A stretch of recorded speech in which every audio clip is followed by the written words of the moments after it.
Hi everyone, good morning. আজকে হচ্ছে day 3 in Puri. আমরা উঠে গেছি, রুম সার্ভিস করতে এসেছেন দুজন। তো এখন ওই 7:30 বাজে। আস্তে আস্তে রুম সার্ভিস হয়ে গেলে এবার বিচে যাব। তো চলো ব্লগটা দেখতে থাকো। এবার সময় যত এগিয়ে আসছে না তত খারাপ হচ্ছে মনটা। তো আমরা এখন যাচ্ছি বিচে, বৃষ্টি পড়ছে। বেরিয়ে পড়েছি আমরা, আমার সাথে এখন মা আছে, ছাতা শেয়ার করেছি, বৃষ্টি পড়ছে আর যাচ্ছি আমরা সি বিচে। কি সুন্দর কম্বিনেশন না, কম্বো। এসে গেছি আমরা প্রায়, বাবা ছাতা উঠে যাচ্ছে। এত বৃষ্টি হচ্ছিল, মানে আমি ছাতা নিয়ে বসেছিলাম চুপ করে। খুব হাওয়া দিচ্ছে, বৃষ্টি পড়লো, আবার একটু চাও খেলাম, তখন দেখাতে পারিনি ছাতা ধরেছিলাম।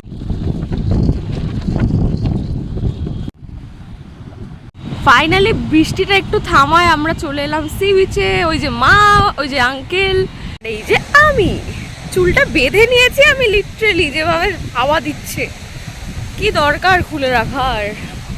চোখের সামনে এত মাছ জাল থেকে ছাড়িয়ে ছাড়িয়ে এরকম রাখতে দেখে আমি তো একটু শকড হয়ে গেছিলাম। আমি দেখছিলাম এত সুন্দর করে ছাড়াচ্ছিল সবাই, প্রচুর মাছ।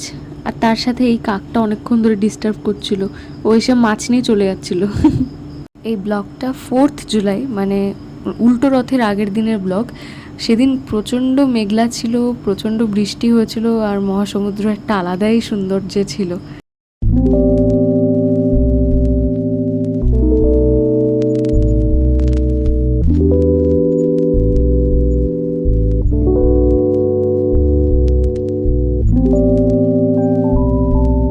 সকালের কোটা এখানেই শেষ হয়েছিল। তারপর যারা যারা আমার মিনি ব্লগ দেখেছো তারা জানবে যে এটা কোন জায়গা।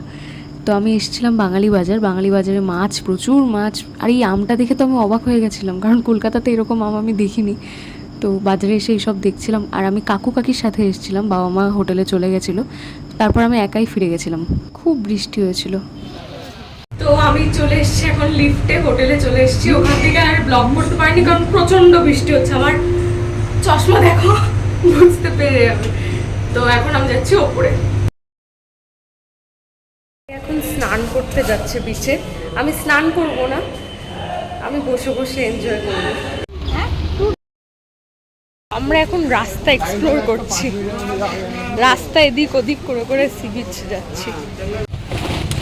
এক্সপ্লোর করতে গিয়ে আমরা রাস্তাই বুঝতে পারছি না কোন দিক যাবো। বিচে চলে এসেছি, এবার আমরা স্নানে নামবো। জানি না কতটা রেকর্ড হবে, বাট আমি ট্রাই করছি। খুব স্নান করেছি সমুদ্রে, খুব অবস্থা খারাপ, পুরো বালি বালি। এবার স্নান করব। স্নান হয়ে গেছে, শ্যাম্পু করে নিয়েছি, সব হয়ে গেছে। শুধু এখন যাচ্ছি লাঞ্চ করতে নিচে। তো লাঞ্চ করে এসে আমি একটু ফেস প্যাক লাগাবো, যেহেতু ট্যান পড়ে গেছে, প্লাস কুনুই ছিলে গেছে, মানে বালিতে তো কাটবেই। তো এখন এর আপডেট হচ্ছে এটাই। লাঞ্চে যাচ্ছি। আমি খেয়ে উপরে চলে এসেছি, লাঞ্চ হয়ে গেছে।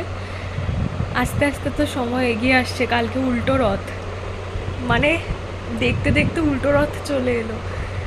কালকে উল্টো রথ, তারপরেই আমরা বাড়ি চলে যাব। মনটা খুব খারাপ লাগছে।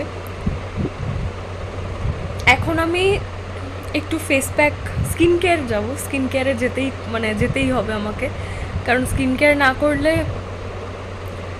খুব ট্যান পড়বে, খুব, মানে এখনই যা পড়েছে সমুদ্রে স্নান করে, সেটা বলার মতো না। আমি যেহেতু সমুদ্রে কোনো ক্লিপ নিতে পারিনি, তো আমি কটা ফটো অ্যাটাচ করে দেবো, তোমরা দেখে নিও। খুব খুব আনন্দ হয়েছে, অনেক বছর পর আমি এইভাবে স্নান করলাম সমুদ্রে।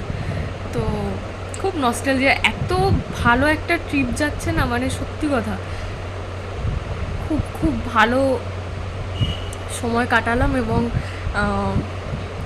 প্রভুর দর্শন নিয়ে মন প্রাণ পুরো শান্তি। কালকে যদি যেতে পারি তাহলে ডেফিনেটলি আমি ব্লগে দেখাবো কালকের দিনটা কিভাবে কাটছে। কালকে উল্টো রথ। লাইটটা অফ ছিল, লাইটটা জ্বালিয়ে নিলাম। এবছরের ট্রিপ, এই প্রথমবার রথে এলাম, এই ট্রিপটা এত সুন্দর হয়েছে। কালকে উল্টো রথ, কালকে ডেফিনেটলি মনটা খুব খারাপ লাগছে যে খুব তাড়াতাড়ি উল্টো রথ চলে এসছে। দেখতে দেখতে উল্টো রথ চলে এলো। ভাবছি যে রথযাত্রা এবার শেষ হতে চলেছে, এত এক্সাইটমেন্ট ছিল। প্লাস বাবার অ্যাক্সিডেন্ট হওয়ার পর তো ভেবেছিলাম আর হবেই না, তাও যে এত ভালো হয়ে গেল সব কিছু, মানে সেটা বলার মতো না। তো খুব খুব ভালো একটা টাইম কাটালাম এবং সেটাকেই ক্যামেরাবন্দি করে রেখে দিলাম আর ব্লগটা পোস্ট করলাম, সবাই দেখুক আর সাথে আমরাও যেন মানে কয়েক বছর পরে যখন দেখবো তখন খুব নস্টেলজিক ফিল হবে, তাই জন্য শেয়ার করা। খুব ভালো লাগছে আর বিছানাটা পুরো বালি বালি হয়ে গেছে। গুড ইভিনিং এভরিওয়ান, খুব ঘুমিয়েছি, স্কিন কেয়ার আর হয়নি, এবার ব্যালকনিতে এসছি। এখানে তো আবার রাস্তার সামনে খুব আওয়াজ হয়। এই দেখো, ও আসবে বলে পাগল হয়ে গেছে, বলেছিলাম না তোমাদেরকে এখানে আছে। বিকেলে বেরিয়েছিলাম, বেরিয়ে ঘুরে ঘুরে চলে এসেছি, এখন উপরে যাচ্ছি কারণ একজন এসছে। তো আমরা তখন সি বিচে যাইনি, তাড়াতাড়ি চলে এলাম, তোমরা দেখলে, কারণ আমাদের ঠাকুরমশাই এসেছিলেন। তো আমরা এলাম, এসে এখন দেখলে তো মহাভোগের একটা ক্লিপ, এখন আমরা মহাভোগ খাবো কারণ এখন অলরেডি 10টা বাজে। আস্তে আস্তে ডিনার করব, তারপর দিন কিভাবে কেটে গেল এবং কেটে যাচ্ছে।